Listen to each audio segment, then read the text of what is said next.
Mən biraz danışmaq istəyirəm kreditlə bağlı hissələrdən.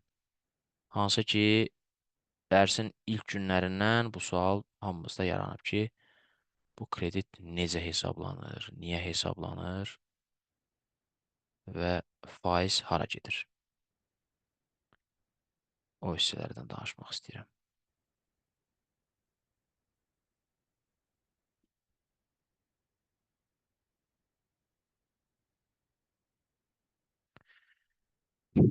Birinci məsələ. Təsəvvür edirik ki, A nöqtəsindəyik. A nöqtəsində kredit götürmüşəm. Və götürdüyüm kredit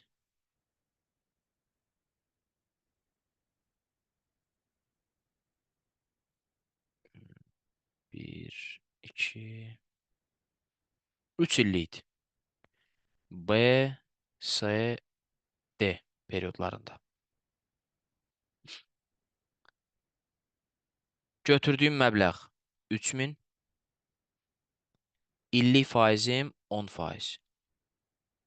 Özümdən şərti rəqəm yazıram yoldaşlar. Xahiş edirəm, yazdığım rəqəmi sorğulamayın. Bu rəqəm hardan gəldi? Təsadüfən yazıram. Mənə 3 aylıq olsun, 3 illik olsun, fərq eləməz. Hər periodun sonunda içərisində faiz daxil olmaqla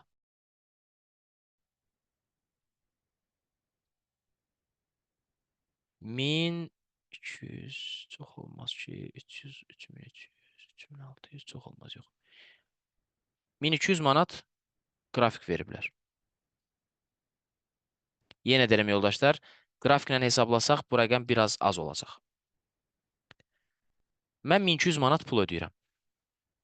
Hesablanması necə baş verir?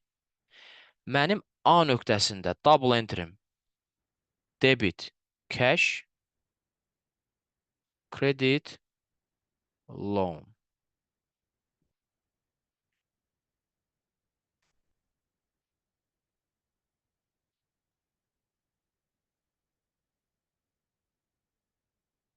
Deməli, 3000, 3000. Mənim birinci il üçün hesablanan faizim, baxın, mənim borcum hələ ki 3000-dir. Bir il keçəcək, bunun üstünə əlavə 300 manat gələcək. Yəni, ödədiyim bu 1200-dən 300-ü faiz xərcidir.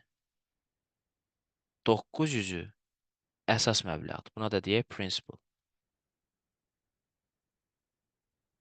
Mən B nöqtəsinə gələnə kimi yolda double enteri nə yazıram? B nöqtəsində. B nöqtəsinə gəlib çatanda. Hələ pul ödəməmişəm. Yazıram debit finance cost, yəni faiz xərci və ya buna interest expense də deyə bilərsiniz. Eyni anlayışdır. 300 credit loan interest liability öhdəlik. Məndən soruşsalar, Ramin, B nöqtəsində nə qədər öhdəliyin var? Cavab 3300 borcun var. Bu 3300 borcun 300-ü faizdir. 3000-i əsas məbləğdir, principaldır. Mən banka 1200 ödəyəndə 3000-dən, daha doğrusu 3300-dən 1200 çıxılır. Geri qaldı 2100. Mənim B nöqtəsindəki borcum artıq 2100-dür. Bu annuitet qrafikidir. Keçirəm B-dən C-yə qədər perioda. Nə qədər mənə faiz yazılacaq? Əlavə 10 faizi. 210 manat. Ödədiyim 1200-ün 210 manatı faizə silinəcək. 990 manatı əsas məbləğdən silinəcək. Məndən soruşsalar, B nöqtəsində ödənişi eləyən günün sabahsı. Soruşsalar, nə qədər öhdəliyin var? Cavab verəcəm 2100. Mənim hələ ki yoldaşlar bu 210 manatlıq faiz xərcim yoxdur, öhdəliyim yoxdur. Nə vaxt yaranacaq? Üstündən bir il zaman keçdikcə. Yəni faiz xərcini yaradan nüans pulu götürüb özümüzdə saxlamağımızdır. Əvvəlki dərslərdə bundan danışmışdıq. Yəni mən ona görə faiz ödəmirəm ki, pulu götürmüşəm. Ona görə ödəyirəm ki, pulu götürüb özümdə saxlamışam. Pulu götürüb dərhal geri qaytarsaydım, komissiya və s. nəzərə almasaq, məndən əlavə faiz tutulmayacaqdı. Çünki mən şəxsin opportunity costunu dərhal geri qaytardım. Yəni o adam məndən faizi niyə istəyir? Deyir ki, Ramin, bax, mənim 3000 pulum var idi. O pul da indi səndədir. Pul səndə olduğuna görə mən əlavə alternativ qazanclarımdan fayda ala bilmirəm. Mən onu tikintiyə yatıra bilərdim, turizmə yatıra bilərdim, trade eləyə bilərdim, kredit verərdim. Sən o şansları məndən aldın. Və bu səsləndirdiyim rəqəmlərin faiz olaraq ifadəsi 10%dir mənim üçün. Pulu özündə saxlayırsansa, mənim qazancım olan 10%-i mənə əlavə olaraq qaytar. Başqa sözlə, pul məndə qaldığı müddətcə mən qarşı tərəfə onun itirdiyi opportunity costu geri qaytarıram. Təbii ki, əlavə nüanslar da var. Bunun hesablanmasının e, metodikası var. O qədər detallara girmirik. Mən sizə belə çox kiçik bir epizodu öyrədirəm. Ümumi məntiq öyrədirəm. Qısacası, mən A nöqtəsindən gəlib B nöqtəsinə çatdım. Borcum böyüdü, 3300 oldu. 1200-ü dərhal ödədim. Ödəyəndən həmən sonra hesabatıma baxmış olsaydım, öhdəliyim nə qədər görünəcəkdi? 2100. 210 manat faiz xərcini görməyəcəkdim. Səbəb? Çünki hələ üstündən vaxt keçməyib. O 210 manatı nə vaxt görəcəm? Gəlib C-yə çatanda. C nöqtəsinə gəldim, çatdım, hələ 1200 ödəməmişəm. İkinci ilin ödənişini ödəməmişəm. Soruşsalar nə qədər borcun var? Cavab verəcəm 2310. Bax bu ikisinin cəmi. Bu 2310 hardan gəldi? Əsas məbləğ plus onun faizi. Bahar gələcəm, bu hissəni izah edeyim. Sual-cavaba vaxt ayıracam birazdan. Bu 2310-un ödədiyim məbləğdən 1200 manatdan məntiq olaraq 210 manatı faizə silinəcək. Geri qalan 990-ı da əsas məbləğdən. Yəni, buradan çıxacaq 1200, geri qalacaq 1110. Növbəti il C-dən D-yə qədər gəlincə əlavə 1110 borcum qalmışdı axı. Bunun üstünə 10% də əlavə eləyəcəklər, 111 manat. Bayaq dediyim kimi yoldaşlar, bu 1200-ün təxmin yazdığıma görə rəqəm tamı-tamına yuvarlaq bağlanmır. Bunun hesablanması var. Mən sadəcə hesablamaq üçün demişdim. Elə bilək ki, 1200 ödədik, borcumuz bağlandı. D nöqtəsinə gəlib çatmışam. Hələ tam deyək ki, məbləği ödəməmişəm. Nə qədər borcum var? 1221. Bu 21 manatı hesaba qatmasaq, 1200 ödəsəm, silinən məbləğdən 111 manatı faizindir, geri qalan əsas məbləğindir. Yəni, mən D nöqtəsində öhdəliyimi tam bağladım. Hər ilin double entry'si. Gəlin, bu 210-un double entry'sini yazaq. 210-un double entry'si nə vaxt yazılacaq? Əgər şirkət hər aylıq hesablayırsa, aylıq yazır, yox, ildə bir dəfə hesablayırsa, ildə bir dəfə də yaza bilər. 210 manat üçün, yəni faiz xərci üçün double entry. Yalnız B-dən C-yə qədər olan maliyyə ilində. Baxın, ay yoldaşlar, faiz xərcləri periodik elementdir. Hər ilin öz porsiyasını yazıram. İllər üzrə yığılan 300-ü və 210-u birlə gətirib yazmıram. Hərəsinin öz periodunda, əkrula əsasən. 210 manatın double entry'si debit, finance cost və yaxud da interest expense, faiz xərcini nəzərdə tuturuq.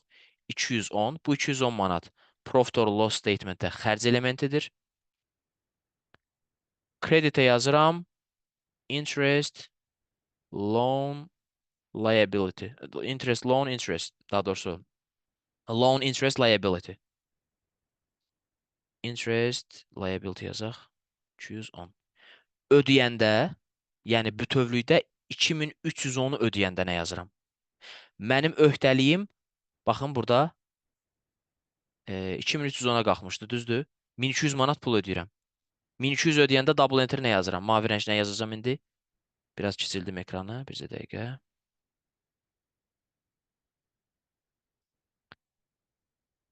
C nöqtəsində pul ödəyəndə yazdığım double entry'dir. Hansı ki faizi də artıq hesablamışam. Yazıram debit interest liability 210. Artıq faiz borcum yoxdur.